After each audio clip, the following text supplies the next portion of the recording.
नमस्ते बच्चों, मैं डॉक्टर सीमा चौधरी, सह आचार्य राजकीय महाविद्यालय बूंदी। प्रथम वर्ष का जो आपका पाठ्यक्रम है, जिसमें कुमार संभव नामक महाकाव्य का पंचम सर्ग लगाया गया है, तो उसमें अभी तक हम लोग ये देख चुके हैं कि किस तरीके से जो पार्वती हैं वो शिव को वरण करने के लिए प्रयासरत हैं और कठोर तप में लगी हुई हैं। तो उसी क्रम में अब आप ये 17वां श्लोक देखिए। विरोधी सत्वो उज्जित पूर्व मत्सरम द्रुमेर अभीष्ट प्रसवा आर्चिता अतिथि नवो उटजा अभ्यंतर संभ्रमता नलम तपोवनम तच्च बभू पावनम। इसका अन्वय देखिए बच्चों क्या है। विरोधी सत्वो उज्जित पूर्व मत्सरम द्रुमयी अभीष्ट प्रसवा अर्चिता अतिथि नवोटजा अभ्यंतर संभ्रतानलम तच्च तपोवनम पावनम बभू। तो विरोधी सत्वो उज्जित पूर्व मत्सरम, तो क्या कहा जा रहा है कि विरोधी सत्व को, जो विरोधी प्राणी हैं जिनमें स्वाभाविक रूप से ही क्या रहती है, शत्रुता रहती है, जैसे कि उदाहरण दिया गया है सांप और नेवले की कभी नहीं बनती है, लेकिन फिर भी जिनका विरोधी स्वभाव है उनके बारे में भी अब क्या कहा जा रहा है कि जिन्होंने विरोधी सत्वों, जो विरोधी स्वभाव है जिनका प्राणियों का आपस में, उन्होंने भी क्या कर दिया है, पूर्व मत्सरम उज्जितः, छोड़ दिया है क्या, पूर्व मत्सरम, जो शत्रुता का भाव रखने वाले प्राणी हैं उनके द्वारा भी बैर भाव को, मत्सर को, बैर को छोड़ दिया गया है, त्याग दिया गया है। और क्या हुआ है, द्रुमयी, जो वृक्ष हैं उनके द्वारा भी अभीष्ट प्रसव अर्चिता अतिथि, जो अतिथि आए हुए हैं उनके लिए अभीष्ट यानी चाहे गए, उनके जो वांछित चीज़ें हैं वो उनको प्रदान की जा रही हैं। अर्थात जो वृक्ष हैं उनके द्वारा भी वांछित फल और फूलों के द्वारा जो अतिथि हैं उनका स्वागत किया जाता था। नवो ऊर्जा अभ्यंतर संभ्रतानलम, और जो नव यानी नवीन, नई, उटज यानी पर्ण की कुटी है, कुटिया है, उसके अभ्यंतर संभ्रत, भीतर में सिंचित जो अनलम, अग्नियां हैं, मतलब कहने का ये है कि जहाँ पर नई पर्ण कुटियों में हवन की अग्नियां सदा ही जलती रहती हैं, सिंचित रहती हैं, ऐसा वो जो स्थान था वो पावनम बभू, वो पवित्र हो गया था।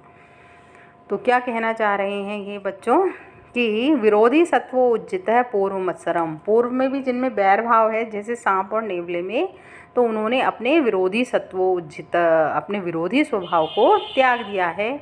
और जहाँ पर क्या करते हैं, द्रुमयी, जो वृक्ष है उनके द्वारा भी अभीष्ट प्रसवा अर्चिता अतिथि, जो अतिथि आए हुए हैं उनको वांछित जो वो फल और फूल चाह रहे हैं उनके द्वारा वहाँ पर उनका स्वागत किया जा रहा है।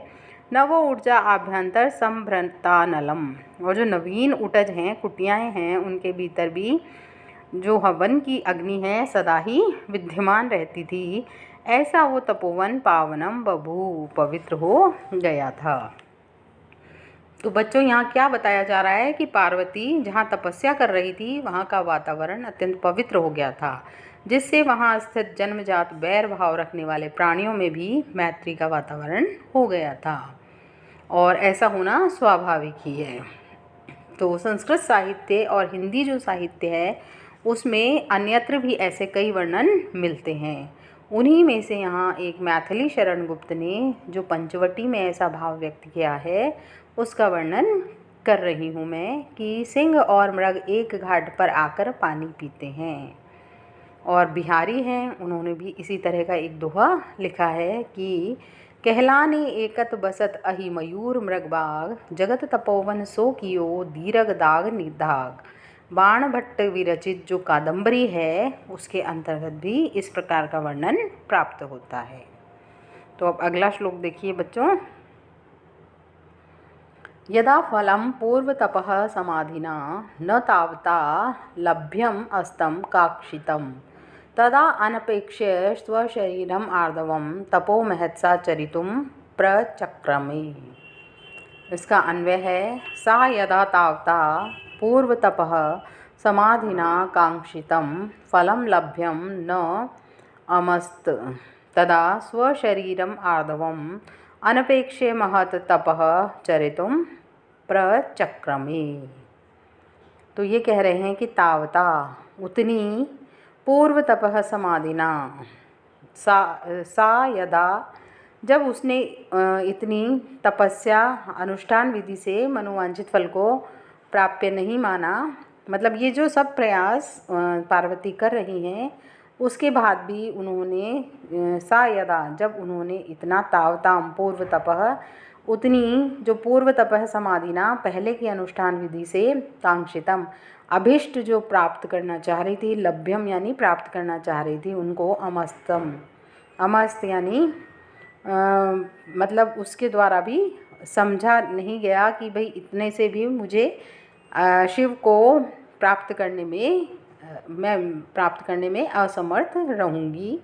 तब उन्होंने क्या किया, स्वशरीरम आर्दवम, तो अपने शरीर की कोमलता को भी अनपेक्ष्य न देख करके महत तपः चरितुम प्रचक्रमे, अत्यधिक महत यानी अत्यंत ही तपः कठिन जो तपस्या है उसको तप को चरितुम यानी करना प्रचक्रमे प्रारंभ कर दिया।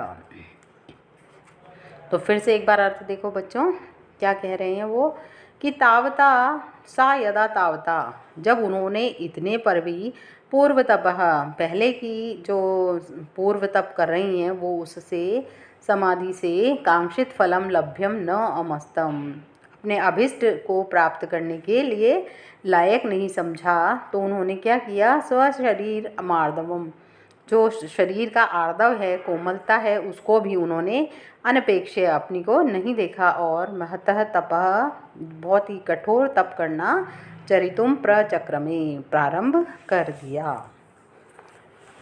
तो बच्चों इसमें क्या कहा जा रहा है कि पार्वती ने जब देखा कि जिस अनुपात में वो तपस्या कर रही है शिव उससे प्रसन्न होने वाले नहीं हैं, तो उसने शरीर की अपने कोमल शरीर की परवाह न करते हुए और भी कठोर तप करना प्रारंभ कर दिया। अब आप अगला श्लोक देखिए बच्चों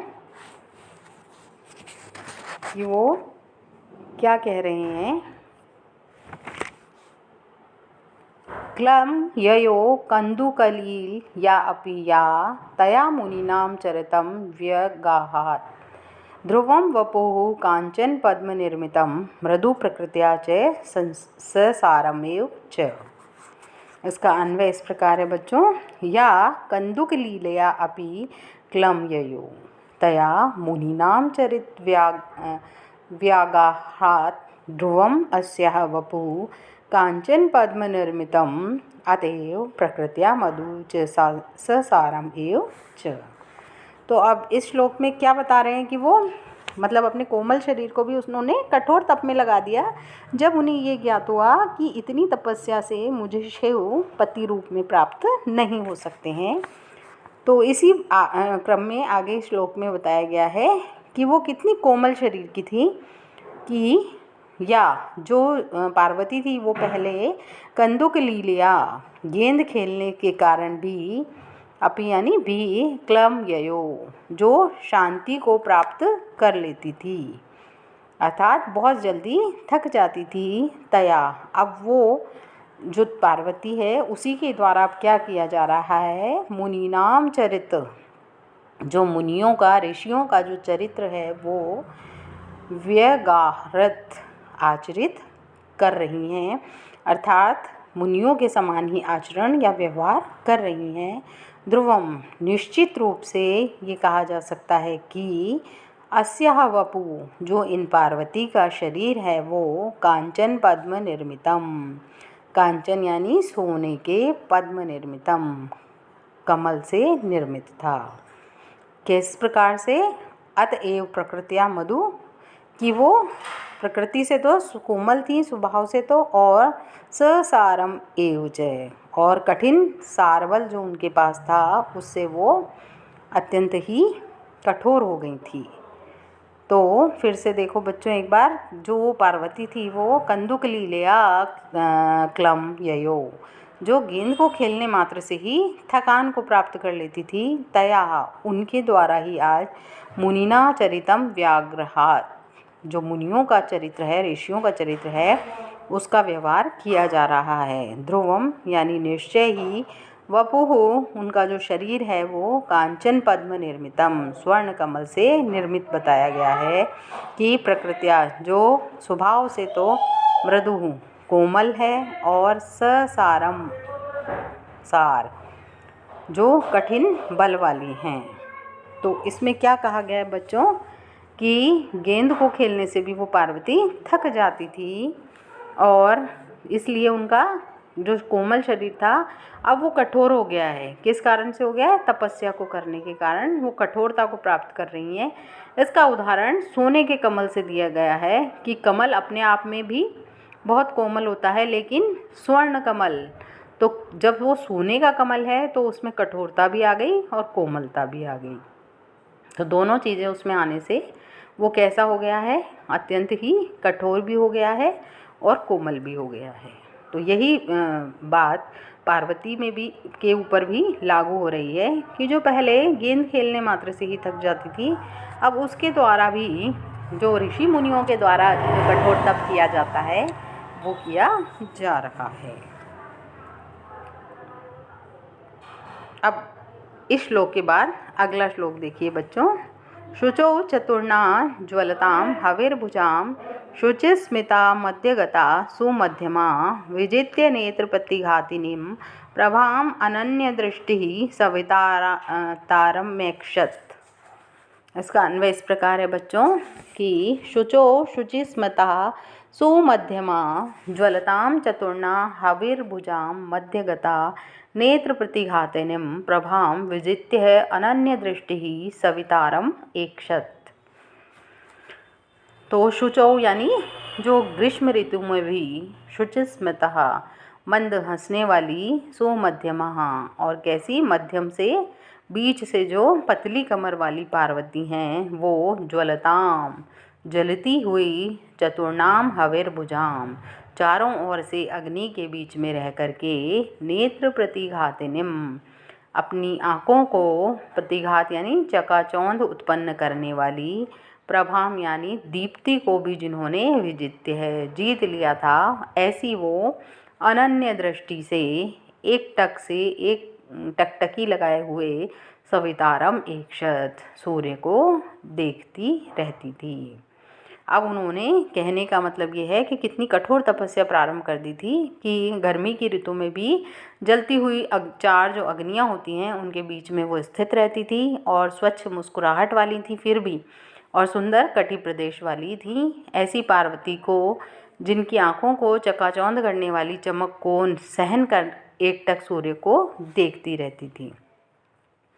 तो फिर से इसका अर्थ देख लो बच्चों कि शुचौ ग्रीष्म ऋतु में भी जो शुचिस्मिता मंद मंद मुस्कुराने वाली, सुमध्यमा और पतली कमर वाली पार्वती, ज्वलताम चतुर्णाम हविर्भुजाम जलती हुई चारों ओर से अग्नि के बीच में रह करके, नेत्र प्रतिघातिनीम अपनी आँखों को प्रतिघात यानी चकाचौंध उत्पन्न करने वाली, प्रभाम विजित्य दीप्ति को भी उन्होंने जीत लिया था, और अनन्य दृष्टि ही एक दृष्टि से ही लगातार ही सविताराम एकशत सूर्य को वो देखती रहती थी। तो यहाँ पर बच्चों इस श्लोक में जो पार्वती है उसके द्वारा जो पंचाग्नि तपस्या की जा रही है उसका वर्णन बताया गया है कि इस तपस्या में चारों ओर तो अग्नियाँ जलती रहती हैं, और तपस्या करने वाला पांचवी अग्नि जो सूर्य है उसकी ओर एकटक देखता रहता है। तो अनन्य दृष्टि ही न विद्यते अन्यत्र दृष्टि यस्या सा अनन्य दृष्टि ही, ये बहुव्रीहि समास है। और आशा करती हूँ कि आपको इन श्लोकों के अर्थ समझ में आ गए होंगे। तो बच्चों आज हमने कुमार संभव के ये 4 श्लोकों का अध्ययन किया है, जिसमें पार्वती जो कि अत्यंत ही कोमल शरीर वाली थी और फिर भी उन्होंने शिव को पति रूप में वर्ण करने के लिए अपने आप को दुसाध्य तप करने के लिए भी योग्य बनाने का प्रयास करने लग गई थी। ये सब बातें इन 4 श्लोकों में बताई गई हैं कि वो जो पार्वती थी वो अपनी सुकुमारता का, शरीर की जो कोमलता थी उसका बिना विचार किए ही कठिन तप को करने लग गई थी। जबकि वो कोमल इतनी थी कि वो गेंद खेलती थी तो वो थकान को प्राप्त हो जाती थी।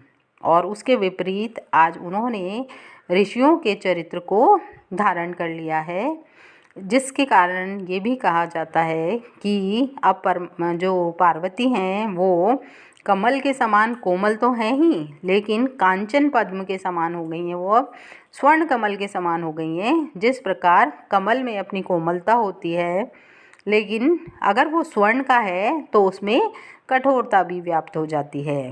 तो ये दोनों चीज़ें पार्वती के अंदर अब समाहित हो गई थी और वो जो 4 अग्नियाँ थी उनके बीच में स्थित होकर के पंचाग्नि, जो 5वीं सूर्य की अग्नि है, उसको देखते हुए तप कर रही थी। उस सूर्य को वो एकटक निहारती रहती थी। तो ये सारी बातें इन 4 श्लोकों के अंतर्गत बताई गई हैं। अब अगला श्लोक हम अगली कक्षा में प्रारंभ करेंगे।